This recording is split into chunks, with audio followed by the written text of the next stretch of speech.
Hello everyone, this is Govind sir. Welcome back to lecture number 10, continuation of force and laws of motion chapter. Today we are going to solve numerical of this NCERT exercise. Unsolved वाला part हम solve करेंगे. काफी सारे questions है जो ना आपने पहले डिस्कस करा हुआ है, उसी से लिंक्ड है. But since we are talking about the laws of motion chapter, तो यहाँ पे फोर्स एक टर्म है. तो फोर्स के टर्म में हमें चीजों को फाइंड आउट करना है. तो उसके लिए क्या होगा, डायरेक्टली इनडायरेक्टली हम कुछ ऐसे कॉन्सेप्ट भी यूज करेंगे जो हमने पहले किया हुआ है. बिफोर डूइंग एनीथिंग, जस्ट मैं कुछ चीजों को एक्सप्लेन करना चाहता हूं कि like if you want to consider about initial velocity, तो ये u हो गया. u is called the initial velocity, ठीक है. और फिर हमने ले लिया यहां पे v. v is nothing but the final velocity, ठीक है. और अगर मान लो कि ये ना सेम मास को बिलोंग करते हैं, if they belong to same mass, एक सेम मास का इनिशियल वेलोसिटी, सेम मास का फाइनल वेलोसिटी है, तो ये क्या हो जाएगा, mu will be called the initial momentum. It's called the initial momentum. So अगर उसी मास के लिए अगर हमने फाइनल वेलोसिटी का भी कंसीडर कर लिया, तो क्या होगा, mv, ये क्या हो जाएगा, final momentum. So this is final momentum. Now will come to the next part. What is the next part? एक होता है चेंज इन मोमेंटम. अच्छा, अभी एक और है, इसको आप ना P1 से भी रिप्रेजेंट कर सकते हो या Pi से रिप्रेजेंट कर लो, इसको Pf से रिप्रेजेंट कर दो. तो इनिशियल मोमेंटम है, फाइनल मोमेंटम. तो अभी अगला पॉइंट है डेल्टा P. तो यहां पे क्या होगा, ये है final momentum minus initial momentum, where delta P is called the change in momentum. इसको द चेंज इन मोमेंटम. और उसके बाद कंजर्वेशन ऑफ मोमेंटम का फॉर्मूला तो हमने ऑलरेडी यूज किया हुआ ही है. तो ठीक है, अब इसके आगे और भी कुछ ऐसे फॉर्मूले हैं जो ना हमें पता नहीं, अभी हमने पहले यूज किया हुआ है, बट मैं वो लिख नहीं रहा हूं. जब हम क्वेश्चन सॉल्व करेंगे ना, तो at the same time will try to analyse कि कौन सा फॉर्मूला हमें यूज करना है. तो ये चेंज इन मोमेंटम के ऊपर कुछ क्वेश्चन है, इसके लिए मैंने ये फॉर्मूला लिख दिया. कंजर्वेशन ऑफ मोमेंटम का हमने फॉर्मूला पिछली क्लास में लिखा हुआ था. I am very sure you will have idea about it. So अब हम स्टार्ट करते हैं क्वेश्चन. सो ये ना आपके एनसीईआरटी का है question number 13. NCERT unsolved exercise part है, क्वेश्चन नंबर 13. क्या दिया है, a hockey ball of mass 200 gram travelling at 20 metre per second. So एक हॉकी बॉल है ऑफ मास 200 ग्राम. तो आप इमेजिन करो इस क्वेश्चन का, 13 क्वेश्चन आपके एनसीईआरटी का अनसॉल्व वाले पार्ट का. तो ये मास दिया हुआ है इन्होंने, हॉकी बॉल का मास कितना दिया इन्होंने, 200 gram is given as the mass, ठीक है. 200 ग्राम को अगर आप केजी में कन्वर्ट करना है तो क्या करोगे, डिवाइड बाय 1000. तो अगर 1000 से डिवाइड करोगे तो क्या होगा, 200 डिवाइडेड बाय 1000 वैल्यू हो जाएगा 0.2, करेक्ट. ये होगा 0.2 केजी होगा ये वैल्यू. ये होगा mass of the ball travelling at 10 metre per second. तो ये जो बॉल है ये ट्रैवल कर रहा है. तो देखो अभी यहाँ पे ना आगे मुझे पता है, stuck by a hockey stick so as to return it along its original path with the velocity. मतलब बाद में भी वेलोसिटी मिलेगा, इसलिए मैं इसको इनिशियल वेलोसिटी करके इसको मैंने 10 मीटर पर सेकेंड ले लिया. ठीक है, इनिशियल वेलोसिटी, ठीक है. आपको काफी सारे रेफरेंस बुक में ना V1 V2 करके भी दिया होगा तो भी चलेगा. लाइक यहाँ पे क्या लिखा है, Pi का वैल्यू mv1 लिखा है और mv2. तो V1 V2 करके भी करेंगे तो भी चलेगा, और uv करके भी करेंगे तो भी चलेगा. सो ये क्या हुआ, u का value 10 metre per second. What next is struck by a hockey stick. अब वहां से बॉल आ रहा है 200 ग्राम का, यहां से हॉकी स्टिक से क्या क्या स्ट्राइक कर दिया.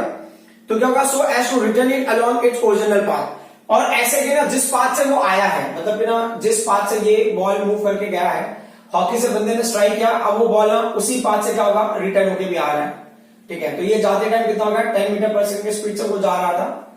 ठीक है, हॉकी स्टिक से स्ट्राइक कर दिया, वो 5 मीटर पर सेकंड की स्पीड से क्या होगा, इट विल रिटर्न.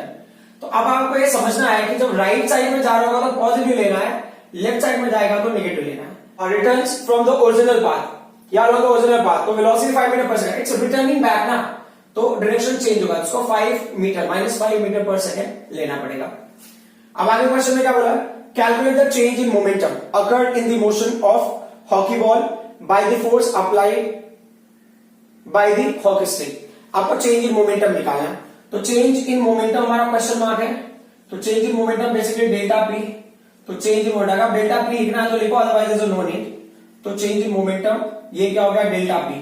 ये एक्चुअल में क्या है, ये है डिफरेंस उसका final momentum minus initial momentum का. तो पहले हम इनिशियल मोमेंटम निकाल लेते हैं. तो इनिशियल मोमेंटम क्या होगा, इनिशियल मोमेंटम होगा mass into velocity and initial velocity. Mass का वैल्यू कितना है, 0.2 kg है. इनिशियल वेलोसिटी कितना है, तो वो 10 है, तो ये टोटल वैल्यू क्या होगा, this is 2।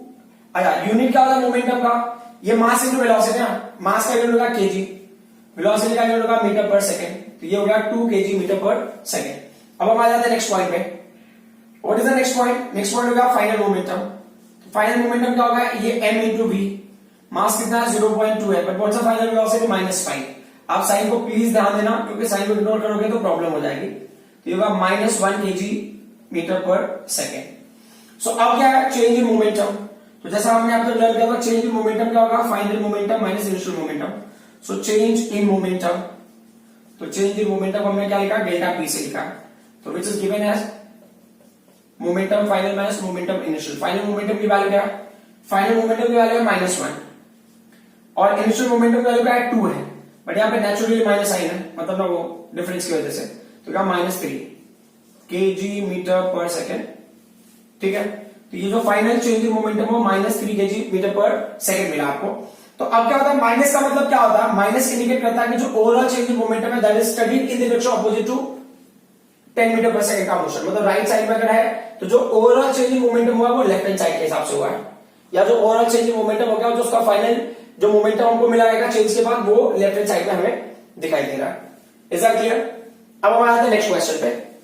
So next question क्या दिया है, a bullet of mass 10 gram travelling horizontally with a velocity of 150 metre per second. एक बुलेट है 10 ग्राम का है, ट्रैवलिंग हॉरिजॉन्टली, तो अभी एक बुलेट का मास कितना है, बुलेट का मास है 10 gram, travelling horizontally with a velocity of 150 metre per second. तो ये ना इनिशियल वेलोसिटी ही लेना है, क्यों लेना है इनिशियल वेलोसिटी आपको थोड़ी देर में समझ में आ जाएगा, 150 मीटर पर सेकंड। अब अगर इसको मैं केजी में कन्वर्ट करूं तो क्या होगा, ये 10 अपॉन क्या होगा, ये 1000 से डिवाइड करेंगे, ये वैल्यू होगा 0.01 kg हो जाएगा ये। तो मास का वैल्यू मिल गया, इनिशियल वेलोसिटी का वैल्यू। अभी यहाँ पे मोमेंटम है नहीं, वो देखना पड़ेगा। Strikes a stationary wooden block, एक वुडन ब्लॉक है, स्टेशनरी वुडन ब्लॉक है, उसको स्ट्राइक करा। तो डायग्रामेटिकली समझ लेते हैं कि ये बुलेट है, करेक्ट है, बुलेट ने क्या किया, स्टेशनरी वुडन ब्लॉक को क्या किया, स्ट्राइक किया, बराबर। फिर क्या बोल रहे हैं, and comes to rest in 0.3 seconds. अच्छा, ये ब्लॉक को स्ट्राइक करने के बाद ना वो रेस्ट पे भी आ गया, तो ब्लॉक को थोड़ा बड़ा ले लेता हूं मैं, स्ट्राइक करा, तो मतलब बुलेट ने जब यहाँ पे ये आया तो ये बुलेट यहाँ पे, अब यहाँ से बुलेट ने स्ट्राइक किया, ठीक है। After travelling certain distance bullet क्या होगा, यहाँ पे आके रुक गया, ठीक है, bullet will come to rest. तो मतलब ये जो इनिशियल वेलोसिटी, यहाँ पे इनिशियल वेलोसिटी होगा जिसका वैल्यू कितना 150 मीटर पर सेकेंड है, और यहां पे आके बुलेट रुक जाता है, तो यहां पे फाइनल वेलोसिटी होगा जिसकी वैल्यू आगे 0 हो जाएगी। And what next, they are saying calculate the distance of penetration, मतलब ये कितना इनसाइड ये मूव करता है बुलेट, तो आपको वो डिस्टेंस की वैल्यू कैलकुलेट करनी है। तो ये ना आपको मोशन वाले चैप्टर के क्वेश्चंस आपको दिखेगा अभी स्लोली। तो ये क्या होगा, how much distance, calculate the distance of penetration of the bullet into the block, calculate the magnitude of force exerted by the wooden block on the bullet. आपको ना फोर्स की वैल्यू भी कैलकुलेट करनी है, मतलब ये जो बुलेट है ना वो ब्लॉक के ऊपर कितना फोर्स एक्सर्ट करेगा। सो क्वेश्चन में क्या बोला इन्होंने, कम्स टू रेस्ट। देखो यहाँ पे मैंने कम टू रेस्ट लिखा है, बट एक चीज में मेंशन करना भूल गया हूं, दैट इज टाइम। तो इसको कितना टाइम लगा है, इट हैज टेकन 0.03 सेकेंड्स। तो पहले का मुझे ना डिस्प्लेसमेंट निकालना, मतलब how much distance it will travel. तो क्या करना पड़ेगा, उसके लिए कौन सा फॉर्मूला, देखो डिस्प्लेसमेंट का फॉर्मूला टाइम दिया है, s is ut plus half square में लगा सकते हैं, v square by u square plus 2s, but final velocity 0 है, तो इसके लिए मैं ना ये वाला फॉर्मूला यूज करेंगे तो बेटर होगा। तो v स्क्वायर इज क्या हो गया, ये u स्क्वायर प्लस 2as हो गया, ठीक है। आपको किसका वैल्यू निकालना है, आपको निकालना डिस्प्लेसमेंट का वैल्यू निकालना, कितना डिस्टेंस ट्रैवल करेगा। तो s देखो ये v स्क्वायर हो गया, देन माइनस u स्क्वायर होगा, करेक्ट ना, v square minus u square upon ये 2a इधर आ जाएगा, ठीक है, और ये क्या होगा, ये हो गया s का वैल्यू आपको मिल जाएगा इस फॉर्मूले से। बट अभी प्रॉब्लम कैसा है, आपके पास v का वैल्यू होगा, u का वैल्यू, बट आपके पास a का वैल्यू नहीं है एक्सेलरेशन का। तो फर्स्टली हमको एक्सेलरेशन में निकालना पड़ेगा। आपको टाइम दिया है, फाइनल वेलोसिटी दिया है, इनिशियल वेलोसिटी दिया है, तो क्या करोगे आप, तो फॉर्मूला है v is equal to u plus at, correct. अब इस फॉर्मूले से क्या करोगे आप, v माइनस u, क्लियर। यहाँ पे 80 बच गया, तो t को आप डिवाइड कर दो, तो यहाँ पे क्या बचा, सिर्फ a बचा, एक्सेलरेशन भी मिल जाएगा। अब क्या है, लास्ट क्वेश्चन क्या है, find out the force. Force का फॉर्मूला क्या है, मास इनटू एक्सेलरेशन। मास हमको पता है, एक्सेलरेशन की वैल्यू हम क्या करेंगे, फाइंड आउट करके मल्टीप्लाई कर देंगे। अब देख लेते हैं सोल्यूशन वाला पार्ट। सोल्यूशन वाले पार्ट में आपको इतना टाइम वेस्ट करने की जरूरत नहीं, क्योंकि आपने ऑलरेडी यहां सिंप्लीफाई कर दिया था। एस का वैल्यू कितना है, अच्छा एस का वैल्यू पहले ये क्या है, जब हम सॉल्व करेंगे तो ये फर्स्ट पार्ट होगा, फिर ये हम सेकेंडली इसको सॉल्व करेंगे, फिर थर्ड भी हम इसको सॉल्व करेंगे थर्ड वन पे। तो first we need to solve this and second we will solve this one and third पे वी विल सॉल्व दिस। तो पहले फर्स्ट में क्या acceleration we have to find होता है। एक्सेलरेशन क्या होगा v minus u upon t. तो v का वैल्यू कितना है, v का वैल्यू 0 तो 0 ले लिया हमने। u का वैल्यू कितना है 150 है तो 150 ले लिया हमने। अपॉन कितना है 0.03 होगा टाइम का वैल्यू। क्लियर। अब ये माइनस है तो माइनस ही रखना है। अब क्या बोले ना 100 से मल्टीप्लाई कर दो न्यूमरेटर में, 100 से मल्टीप्लाई कर दो डिनोमिनेटर में। तो डिनोमिनेटर में करोगे तो 3 हो जाएगा, तो एक 3 5 तो ये होगा 50 हो गया। तो एक्चुअल में जो एक्सेलरेशन की वैल्यू हो गई वो कितना हो गया -5000 मीटर पर सेकंड स्क्वायर। ये रिटार्डेशन है, मतलब इतने रिटार्डेशन से बुलेट क्या हुआ स्टॉप हुआ है ना, क्योंकि स्पीड डिक्रीज हुई ना, फाइनली तो 0 हो गया है। तो use amount of retardation acting on that system. तो 5000 मीटर पर सेकंड स्क्वायर का रिटार्डेशन लग रहा है उसके ऊपर। अब क्या करना हमको ना एस की वैल्यू निकालनी है। तो ये फर्स्ट पार्ट में हमने इसको सॉल्व किया। सेकंड पार्ट में क्या करना हमको, we will take s is equal to formula क्या है v square minus u square upon क्या ये 2a है। तो लेट्स सी कि क्या होता है। v का वैल्यू 0 है, 0 2 माइनस u का वैल्यू कितना है, u का वैल्यू 150 है। तो अभी आप देखना तो लिख लो 150 इंटू 150 हो गया ये, डिवाइडेड बाय ये 2 हो गया।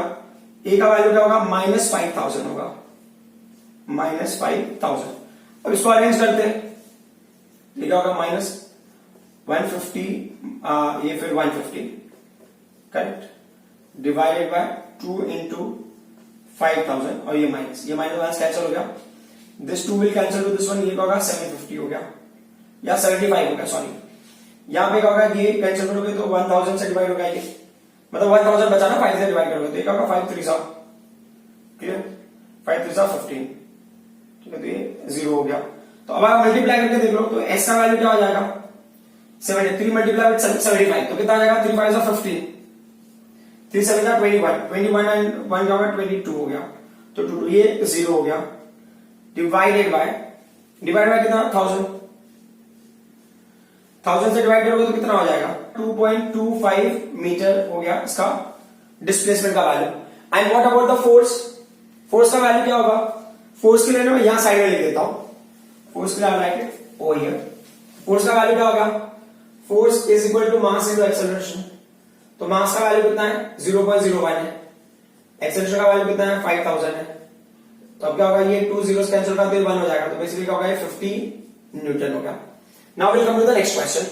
Next question is again very interesting question. क्वेश्चन में क्या दिखाया इन्होंने, an object of mass 1 kg travelling in a straight line with a velocity of 10 meter per second collides with and stick to a stationary wooden block of mass 5 kg। एक object है, ठीक है, ये ऑब्जेक्ट हो गया, ये इसको हमने ले लिया है m1। अच्छा इन्होंने क्या लिया है, ऑब्जेक्ट लिया और ब्लॉक लिया है, ठीक है। चलो तो मैं m1 ही ले लेता हूं, कोई इशू नहीं है। और ऑब्जेक्ट का मास कितना है 10 ग्राम है, अच्छा सॉरी 10 ग्राम नहीं 1 kg है, ऑब्जेक्ट का मास है 1 kg। फिर आगे क्या बोला इन्होंने, traveling horizontally with a velocity of 1 sorry मैं दूसरा क्वेश्चन पढ़ने लगा। An object of mass 1 kg traveling in a straight line with a velocity of 10 meter per second। तो ये कौन सा वेलोसिटी से मूव कर रहा है, तो ये u हो गया। चलो ठीक है इसको u1 ले लो, ठीक है। u1 की वैल्यू कितनी होगी, क्योंकि कंजर्वेशन ऑफ मोमेंटम वाले में बेस्ड है, जिसका वैल्यू है 10 मीटर पर सेकंड है, ठीक है। फिर क्या दिया है, collides with and stick to a stationary wooden block of mass 5 kg। ये इस डायरेक्शन में मूव कर रहा है और एक बड़ा ब्लॉक है जिसका मास का वैल्यू कितना है 5 kg है। और ये इनिशियली क्या है, इट इज इनिशियली स्टेशनरी, तो u2 का वैल्यू क्या हो गया 0 हो गया। फिर बाद में ना कोलाइड हो जाता है, ये उसको कोलाइड होगा, कोलाइड होने के बाद दोनों बॉडीज ना कांटेक्ट में आ जाते हैं। So both body will start moving together, ठीक है। सो आगे क्या दिया इन्होंने,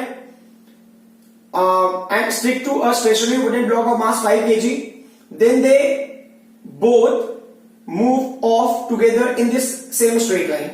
दोनों सेम स्ट्रेट लाइन में मूव कर रहे हैं, तो मतलब क्या होगा, ये वेलोसिटी फाइनल वेलोसिटी जो बॉडी 1 का होगा, फाइनल वेलोसिटी बॉडी 2 का होगा, दोनों क्या होगा सेम होगा। ये हमको पता नहीं, ये हमको फाइंड आउट करना है। बोले calculate the total momentum just before the impact and just after the impact, also calculate the velocity of the combined object. तो आपको क्या करना है, momentum just before impact and just after impact. तो इसका मतलब क्या होगा ना, इनिशियल मोमेंटम और फाइनल मोमेंटम भी फाइंड आउट करना है आपको फाइंड आउट करना है इनिशियल मोमेंटम और आपको फाइंड आउट करना है फाइनल मोमेंटम, ठीक है। तो अब जब ना सोल्यूशन में भी देखो, इनिशियल मोमेंटम की अगर मैं बात करता हूं ना, इनिशियल मोमेंटम इनिशियल मोमेंटम मतलब बिफोर इंपैक्ट हो गया, इनिशियल मोमेंटम क्या इन्होंने बोला है, before and just after impact. Initial momentum means momentum before impact, ठीक है, मोमेंटम बिफोर इंपैक्ट, ठीक है। इंपैक्ट के पहले मोमेंटम क्या होगा, तो देखो मास का वैल्यू क्या है, मोमेंटम के पहले m1 है, वेलोसिटी का वैल्यू क्या है u1 है, ठीक है। और फिर कोलाइड होने के लिए दूसरे बॉडी का मास क्या है m2 है, उसका वेलोसिटी u2 है। m1 का वैल्यू कितना है, m1 का वैल्यू 1 kg है, वेलोसिटी कितना है 10 है। m2 का मास कितना है 5 kg है, वेलोसिटी कितना है 0 है। तो फाइनली ये 10 हो गया और वो 0 हो गया, तो 10 kg मीटर पर सेकेंड, ठीक है। अब जो हो गया फाइनल मोमेंटम, तो देख लेते हैं, तो क्या हो रहा है final momentum. So final momentum का भी मोमेंटम आफ्टर इंपैक्ट, सो मोमेंटम आफ्टर इंपैक्ट, इंपैक्ट के बाद मोमेंटम क्या होगा। सो क्राइटेरिया अगेन सिंपल ना, आपको क्या लेना है m1 लेना है, दोनों की वेलोसिटी कंबाइन हो गई ना v, प्लस ये क्या होगा m2 हो गया और ये v हो गया। तो उस हिसाब से जाओगे तो क्या होगा, ये m1 प्लस ये होगा m2 होगा, ये क्या होगा v हो गया। अच्छा यहां पे अगर इसको लेना था तो इसको आपने इक्वेशन 1 ले लो और इसको इक्वेशन नंबर 2। अब प्रॉब्लम कैसा, I can't find out the final momentum. Final momentum में क्यों नहीं निकाल सकता, क्योंकि मुझे फाइनल वेलोसिटी बतानी है। तो अब क्या करेंगे, अब हम लिखेंगे यहां पे आगे कि मोमेंटम बिफोर, सो ये है एक्चुअल में एक हिसाब से देखा जाए तो ये है पी आई और ये है पी एफ, ये बिफोर एंड आफ्टर। तो मोमेंटम क्या होता है, momentum before impact is equal to momentum after impact. तो मोमेंटम बिफोर इंपैक्ट कितना है 10 kg, क्लियर। और आफ्टर इंपैक्ट है ना, अच्छा इसको अगर और एक्सटेंड करना तो आप एक स्टेप और लिख सकते थे, m1 का वैल्यू कितना है, m1 का वैल्यू 1 है, प्लस m2 का वैल्यू कितना है 5 है इंटू v, तो ये क्या होगा 6 इंटू v। तो बिफोर इंपैक्ट क्या है 10 है, आफ्टर इंपैक्ट क्या है 6 इंटू क्या है v है। तो v का वैल्यू कितना हो जाएगा 10/6, कैंसिलेशन करेंगे अपन, तो कितना होगा 2 5 एंड 2 3 कितना 1.66 मीटर पर सेकेंड, इसका हो गया फाइनल वेलोसिटी, करेक्ट। तो बिफोर इंपैक्ट का आपको मोमेंटम पता चल गया, फाइनल वेलोसिटी पता चल गया, तो आफ्टर इंपैक्ट का भी आप निकाल लोगे, है ना। तो आफ्टर इंपैक्ट में पीएफ ना, पीएफ तो क्या है फॉर्मूला, ये 6 इंटू वी है, तो ये क्या है 6 हो गया। v का वैल्यू कितना है 1.66 में 5/3 रखता हूं ना, 5/3, तो इज होगा कैलकुलेशन 3 2 6, तो ये कितना होगा 10, सो 10 kg मीटर पर सेकेंड। सो अब अगर अबाउट आप डीपी एनालाइज करोगे तो ये क्या होगा momentum after impact and this is momentum before impact. तो दोनों का मोमेंटम क्या है सेम है, तो मोमेंटम इज कंजर्व्ड, वाले कंडीशन को क्या करें सेटिस्फाई करें। अब हम आ जाते हैं नेक्स्ट क्वेश्चन पे। Next question is again very important question and very interesting question. So ये क्वेश्चन नंबर 18, इनसाइड का क्वेश्चन नंबर 18 है। क्या दिखा है इन्होंने, how much momentum will a dumbbell of mass 10 kg transfer to a floor if it falls from a height of 80 centimetre. मतलब आप समझ लो कि यहां से एक डंबल ये इट विल फॉल डाउन, ठीक है, और ये जो है जहां पे ये स्ट्राइक करेगा ग्राउंड को, तो ग्राउंड से कितने डिस्टेंस पे है, ग्राउंड से ये डिस्टेंस ऑफ 80 सेंटीमीटर। तो बोला how much momentum will a dumbbell of mass 10 kg transfer to the floor if it falls from height of 80 centimetre. तो मतलब जो डिस्प्लेसमेंट की वैल्यू है वो हो गया 80 सेंटीमीटर होगा, फिर उसको मीटर में कन्वर्ट करेंगे क्या होगा, तो 100 से डिवाइड, तो दैट इज 0.8 मीटर हो गया। And what is the mass of object is what 10 kg, ठीक है। फिर आगे क्या दिया इन्होंने, what next, to the floor if it falls from a height of 80 centimeter take its downward acceleration to be 10 meter per second square। आपको downward acceleration लेना है, तो डाउनवर्ड एक्सेलरेशन का डाउनवर्ड है तो प्लस हो गया, तो 10 मीटर पर सेकेंड स्क्वायर, ठीक है। और हमको कहना how much momentum will the dumbbell transfer to the ground, तो आपको निकालना है मोमेंटम, निकालना है मोमेंटम ऑफ डंबल,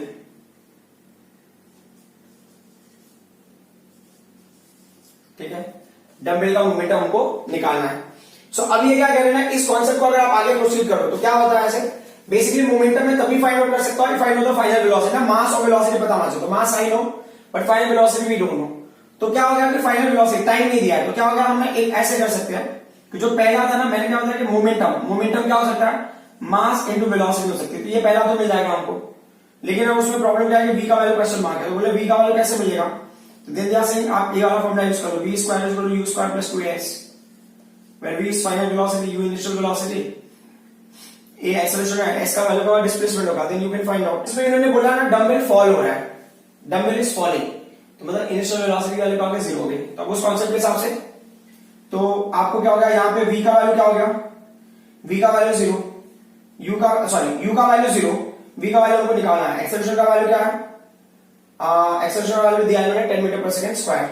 तो लेट्स सी कि हमको उससे वो कंडीशन मिलता है क्या। तो v स्क्वायर को मैंने v स्क्वायर ही रहने दिया, u स्क्वायर का वैल्यू का 0 raise to 2 plus, correct, and ये क्या होगा 2 हो गया, a का वैल्यू 10 हो गया, क्योंकि ये बोले ना एक्सेलरेशन डाउनवर्ड डायरेक्शन में 10 इन्होंने प्रोवाइड किया और ये 80 सेंटीमीटर था 0.8 हो गया, तो ये होगा v स्क्वायर, ये वैल्यू तो 0 हो जाएगी, तो ये 20 इंटू 0.8 कितना होगा 16 होगा, तो v का वैल्यू कितना हो जाएगा, ये होगा 4 metre per second.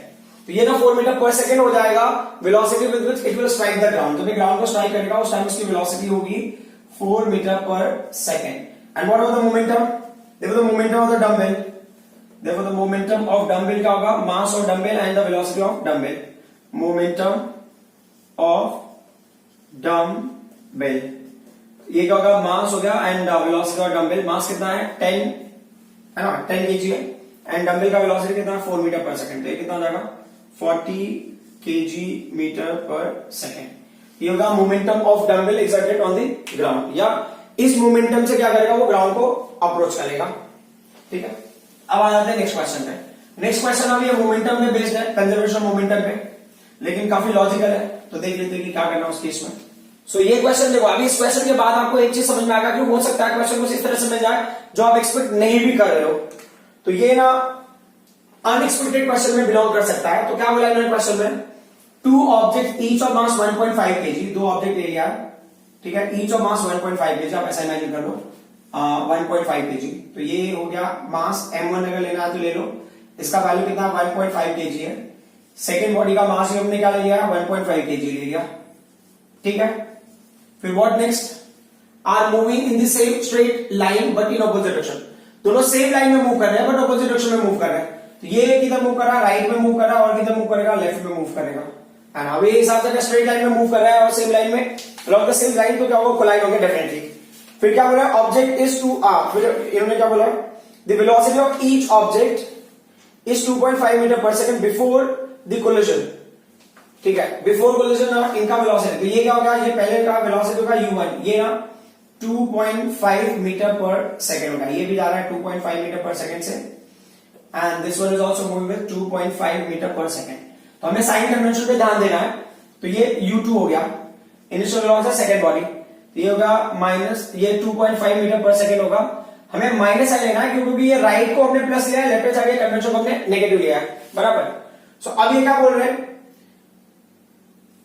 2.5 meter per second before the collision during which they stick together. What will be the velocity of combined object after the collision? मतलब ना ये दोनों फाइनली ना क्या होता है, स्टिक हो जाते हैं, तो मतलब जो फाइनल वेलोसिटी 1 का होगा, जो फाइनल वेलोसिटी 2 का होगा, that will be what equal, and ये हमको निकालना है। सो ये क्या होगा, momentum before collision is momentum after collision, है ना। तो ये होता है मोमेंटम बिफोर कोलिजन। चलो ठीक है, मैं आपके फॉर्मेट में बता देता हूं, ज्यादा बेटर रहेगा। मोमेंटम बिफोर कोलिजन, तो कोलिजन के पहले क्या होगा, मास m1 हो गया, इनिशियल वेलोसिटी u1 हो गया, सेकेंड बॉडी का होगा m2 हो गया, इनिशियल वेलोसिटी u2 हो गया। तो लेट्स सी हमको क्या मिलता है, m1 का वैल्यू कितना है 1.5 है, और फिर उसका u1 का वैल्यू कितना है, u1 का वैल्यू 2.5 है, m2 का वैल्यू कितना है, m2 का वैल्यू है 1.5 है, ठीक है, u2 का वैल्यू कितना है -2.5 है, तो माइनस साइन यहां पे आ जाएगा। तो एक हिसाब से देखो तो ये पूरी वैल्यूज कैंसिल हो जाएंगी, तो क्या होगा 0 हो गया, तो मोमेंटम बिफोर कोलिजन क्या हो गया 0 हो गया। तो आफ्टर वाला भी देख लेते हैं, मोमेंटम आफ्टर कोलिजन हो गया मोमेंटम आफ्टर कोलिजन। तो कोलिजन के बाद का मोमेंटम का क्या स्टोरी है, देखो दोनों का वेलोसिटी सेम हो गया ना, दे विल स्टिक टुगेदर। तो ये क्या बोल रहे हैं, मोमेंटम जो फर्स्ट बॉडी का मास m1 लेना है, वेलोसिटी v लेना है, प्लस सेकंड बॉडी का मास m2 लेना, वेलोसिटी v लेना है, v को आप कॉमन ले लो, it is what m1 plus m2, ठीक है। तो v is equal to m1 की वैल्यू कितनी है 1.5 है, m2 की वैल्यू 1.5 है, ठीक है, 1.5 प्लस 1.5, तो एक्चुअल में कितना हो जाएगा 3 इंटू v हो गया, ये हो गया मोमेंटम आफ्टर कोलिजन। तो अभी आप लिखोगे since what, momentum before collision is equal to momentum after collision. This is momentum before collision is equal to momentum after collision. ठीक है, हमने क्या है ना, हर किसी का मोमेंटम निकाल लिया है, मोमेंटम आफ्टर एंड बिफोर का हमने निकाल लिया आफ्टर कोलिजन. ठीक है, तो देख लेते हैं. मोमेंटम बिफोर कोलिजन का पता चल गया, मोमेंटम आफ्टर कोलिजन का पता चल गया. तो मोमेंटम बिफोर कोलिजन का क्या है, 0 है. Clear. And momentum after collision का क्या है, 3 इंटू वी है. तो v का वैल्यू क्या हो जाएगा, v का वैल्यू हो जाएगा 0. सो अब इन्होंने क्वेश्चन में क्या पूछा था, what was the question. Question was that what will be the velocity of the combined object after collision. मतलब ना ये दोनों ऑब्जेक्ट जैसे ही कोलाइड होंगे दोनों क्या होंगे, रुक जाएंगे. They are not going to move further. ये इतने कॉम्प्लिकेटेड क्वेश्चंस नहीं थे, बट क्या है, थोड़ा सा आपको ना लॉजिकल सीक्वेंस में सोचने की जरूरत है. आप कहीं पे भी साइन कन्वेंशन में प्रॉब्लम क्रिएट करेंगे, then everything will go wrong. ठीक है, और कुछ क्वेश्चंस थे जो आपके ना मोशन चैप्टर से लिंक्ड थे, बट यहां पे हमें फोर्स निकालना है. तो एक्सेलरेशन क्या होता है, जब मास से मल्टीप्लाई होता है यू गेट फोर्स. तो डायरेक्टली हमने थोड़ा बहुत मोशन के न्यूमेरिकल भी रिवाइज कर लिए. I hope whatever I explained you will understood. Thank you very much.